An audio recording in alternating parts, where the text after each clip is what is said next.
अब नहीं रहेगी खाली इन जवानों की कलाई, क्योंकि अब इन्हें राखी बांधने इनके बहनें भी आई। राखी देखते ही जवानों को बहनों की याद आई, सरहद पर लड़ने वालों की अपने आप आंखें छलक आई।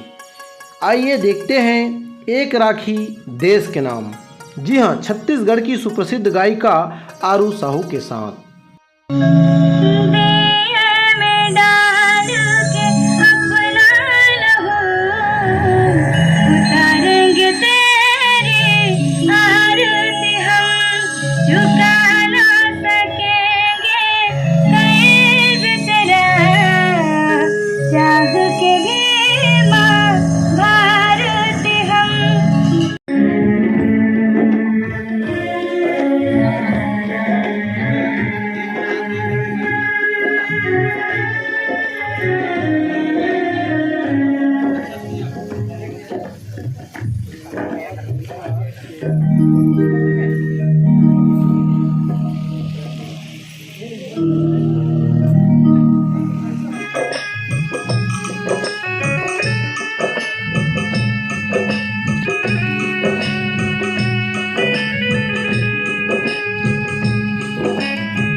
जय जोहर संगवारी हो। हमारे बीच में हवा भी आरू साहू। आज वह रक्षाबंधन के उपलक्ष्य में सीआरपीएफ कैम्प भिलाई में पहुँच के सुघर गाना गई से। अब जानन का कथे वह आज हमन भिलाई आरंग के सीआरपीएफ में आए रहे और यहाँ हमारे जवान भैया मन सन बहुत एंजॉय करें, रक्षाबंधन ला मनाए हैं। बहुत खुशी लागत है और बहुत ही मज़ा है। चलो पूछतन भैया मला कैसे लागी, कैसे लागी भैया राखे वाले समझ और घर के याद दिला दी। बहुत बहुत धन्यवाद देना चाहता हूँ। बचपन में कैसी यादें रही हैं, क्या करते थे आप बचपन में? बिल्कुल, आप जैसा सभी भाइयों ने यहाँ कहा है, भाई बहन का रिश्ता ऐसा है जो नोक झोंक से भरा हुआ होता है। हम भी बचपन में शरारतें करते थे। भाई जो गिफ्ट लेकर आता तो सबसे पहले सवाल यही होता था, मम्मी पापा के पैसा खाए या तुम्हारे खुद के पैसा खाए। इवन की है उसका एक ही जवाब होता था, जब कमाऊँगा तब दूँगा। लेकिन जब से कमाना शुरू हुआ है तो सिर्फ एक ही बार हुआ है जब से रूबरू होकर राखी बांधी है, उसके बाद मौका नहीं मिला कभी नहीं। आपने कैसे चुना ये फील्ड? मेरे फादर वो आर्मी में थे, मेरा बड़ा भाई भी आर्मी में है, तो वर्दी हमारे खून में है। इसके अलावा कोई सोचने का मौका ही नहीं मिला।